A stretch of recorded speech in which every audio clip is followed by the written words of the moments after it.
The gods of the ancient world were, as we would put it fondly in the East End of London, quite a shower. Over and over again in ancient Near Eastern mythology, we see gods who are angry, gods who are dictatorial, gods who are unpredictable, gods who are quite literally stormy because they create storm clouds. There are parallel myths to the story of Noah. There's a Sumerian flood myth, for example, dating back to the 17th century BCE, in which the Noah character makes sacrifices to the gods after he's been rescued from the flood.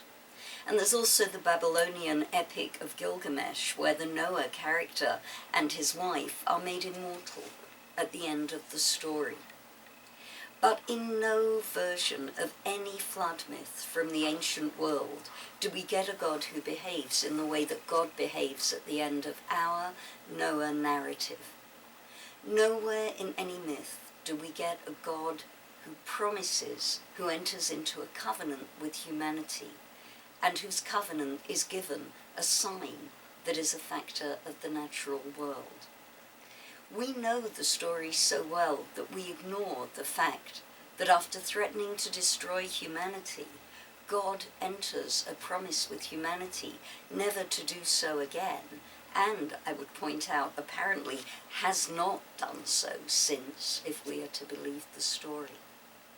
Nowhere else do we have a God in this relationship with humanity who seems to regard them as precious, who seems to regard them as partnership. And so on this Shabbat of Noah, on the Shabbat where once again we remember the sign of the rainbow in the sky, perhaps we can ask ourselves, in what way are we in partnership with God?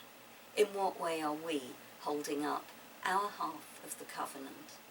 And in what way can we also make sure that humanity is not destroyed? That was your Torah in 2.